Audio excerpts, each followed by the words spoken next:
7,000 to, kaya dumikit na yung ano. Nakita nyo parang may sakit to. Pati kasi ito nilagyan ng B7,000. Dapat hindi naman nilalagyan yan. What's up mga kakumpuni? Good morning, good morning. Meron tayong tanggap kahapon. Pinalalamove to. Hindi ko alam kung saan galing kasi hindi ko na tinanong. Bali, Vivo Y12A ba?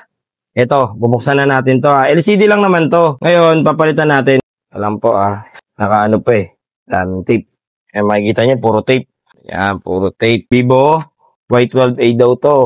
Pero Vivo Y20 lang naman LCD nito. Yan, mababakbak na talaga yung pintura niya kasi may bakbak na siya. Talaga mababakbak yung pintura, ma'am. Tingnan niyo kasi ginawa, mukhang dinikitan pati sa battery.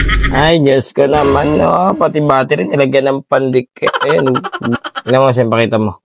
Ayan, nilagyan din ng B7,000 to, kaya dumikit na yung ano. Nakita niyo parang may sakit to. Pati kasi ito, nilagyan ng B7,000. Dapat hindi naman nilalagyan yan. Lalo lang tuloy naglolo ko yung ano sa natin, diniretso buksan ko na. Tignan mo, nilagyan kasing B7,000. Pre, may alam ka bang pagawa ng cellphone? Oo, pre, sa Shiloh Marian's Repair Shop sa gagalangin tundo. Magaling dun. May mga gusto ka bang ipagawa? Cellphone mo na luma o kaya sira? Halika na't dalhin mo na agad sa amin. Tsak mabubuo yan at yung magagamit. Nabagsak mo ba o kaya na ibalibag? Hindi bumubuka.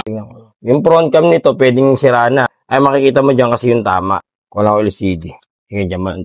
So ang LCD ay basag. Huwag kang mag-alala kung ang CD mo ay basag. Basta check.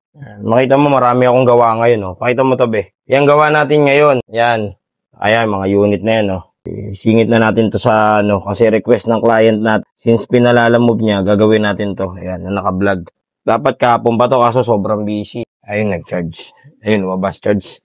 Yan. Pause muna natin yung pag ano, charge ko lang muna. Ito pala, sabi ko, i-charge ko, kaso nawawala-wala. Pag nagagalaw siya, makikita nyo siya rito. Pagka na yun, dapat ito siyang 5 ayusin ko. Ayan, makita mo. Ayun, nakita nyo. Ayan, sasaksak ko ngayon. Ayan, nag 0.5 no. Ibig sabihin, nag-charge ito. Pakita mo rin dito. Ayan. Kaso pag nagagalaw siya, nawawala. Wala eh. Basta't si ma'am na lang bahala rito. Basta't ikakabit ko na po. Mamaya testing natin kung magpo-full charge. Pero hindi ko pa ipipix naman. Testing muna tayo. Para at least yung oras ko kasi, ang dami ngayon, Sabado. Mag-isa lang kasi ako ngayon eh. Wala yung kasama ko. Lang at kami nang bahala sa lahat. Wala na magtunog, ang speaker ay mahina. May paraan pa dyan, basta sa amin magtiwala. Ayaw din mag-charge, battery ba ay sira na? Pwede natin palitan yan, kaya huwag kang mabahala. Kaya relax, maupo ka muna dito sandali. May libre pang merienda at mainit na kape. Huwag ka nang nabasa rin pala. Ayan, nabasa. Ayan, makikita nyo ha. Linisin muna natin. Ayan, makikita nyo mga puti-puti. Sign of ano yan, water damage. Linisin muna natin, no? Lala kasi andito na kami. Siguradong kalidad ang aming pagkakubuni. Dito sa Shiloh Marian's Repair Shop. Kalidad ang aming pagkakagawa. Pinakasolid at mabilis na repair shop. Garantisado na solid talaga.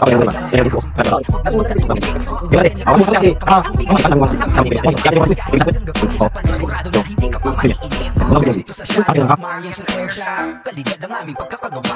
Pinakasolid at mabilis na repair shop. Garantisado. Ayun na. Charge muna natin ulit mga kakumpuni. Para at least matesting natin mamaya. Yan, lagay ko lang to. Sige, okay. Ayun mga kakumpuni, natapos na natin yung pinalalamove. Ngayon ko lang natapos kasi nga sarado ako kahapon. Tapos anong oras na itong naayos kasi nga nakatatlong LCD kami bago nag-okay. Kasi namumuti pagka tumatagal. Yun lang po mga kakumpuni. Sa mga gusto magpagawa, PM nyo lang po ako sa Ian Andrew de la Cruz. Yung may blue check. Pagka walang blue check, hindi ako yung mga kakumpuni niya. Pwede nyo rin po kaming i-PM sa aming page, Shiloh Marian Cellphone Repair Shop. Yun lang po. Every Sunday po is family day kami, kaya sarado po kami ng Sunday. Huwag na po kayong pumunta ng Sunday para hindi sayang po yung oras ha. Yun lang po mga kakumpuni. God bless po palagi.